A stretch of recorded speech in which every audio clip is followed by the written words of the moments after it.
मैं मोहम्मद साले यार दिल ते चे थी तो तुझे पाड़े मां भी न लगा पर यार पांजी का किस्मत अहिड़ी आहे घुमियो फिरियो डूमाऊ खाई खाई ढक करे अचे तो तुझे दर ते बीह। अदा मूंखे ख़बर आहे तूं अंदर जो पलीत आई।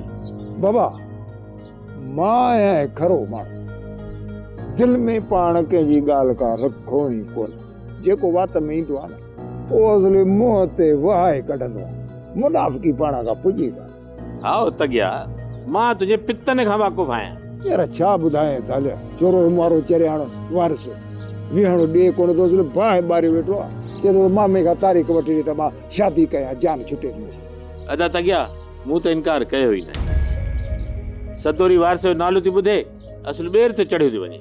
शुरू में छोरियूं कंदियूं आहिनि पर जॾहिं शादी थींदी अथनि न त पोइ पाण में ठही वेंदा आहिनि। ॾिस न मुंहिंजी भेण बि त तोसां गॾु हली न हालांकि तूं माण्हू घटि ऐं जानवर वधीक आई। अदा तगिया सदोरी तुंहिंजी अमानत आहे जॾहिं तुंहिंजी दिलि चवे वारस जी शादी कराए छॾ।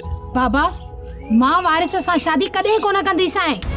ख़ामोश इन मामले में तुंहिंजो कुझु बि न वञे। तुंहिंजी शादी थींदी त वारस सां थींदी। बस फिकर तुझे लाइ वरी मथो आसमान में मलाइका लहींदासीं पूछो अथई ॾाढो सुठो। ऐं ॿुध हुननि ख़बर अथई चोरनि छा चयो आहे न परूअ ई न गोहर ई न ॿियो वारस हिन छोरी खां वरी का भॻी घर खां निकिती न ॿार तर खां टंगूं ॿाहूं पंहिंजी खट बेड़ो करे छॾींदासीं घर जे चौथी वारी अंदरि पूरे छॾींदासीं।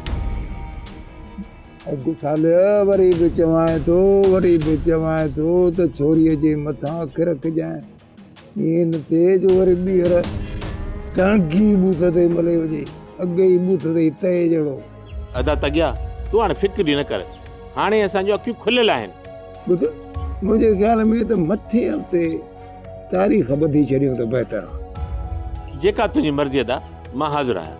पोइ ठीकु आहे हाणे वञा थो सलार खां न ॾे उन सां मिली तारीख़ था ॿधूं पोइ जीअं हुन चयो हाणे मां तो हलां माशाअल्लाह।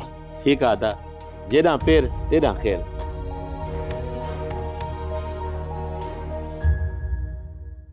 हाशिम खान थधो मंगो आहे तकड़ नाहे कदो पर हिकु ॻाल्हि अथसि धक तके तोरे ठाहे पोइ हणंदो आहे। सोनारे जा 100 धक पर लोहार जो हिकु धक।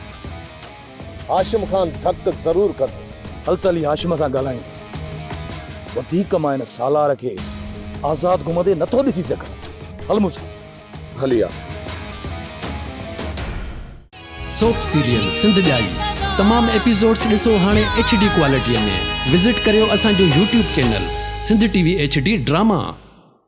सब्सक्राइब कयो असांजो official YouTube channel Sindh TV HD drama ऐं वधीक अपडेट लाइ बेल आइकन खे क्लिक करियो।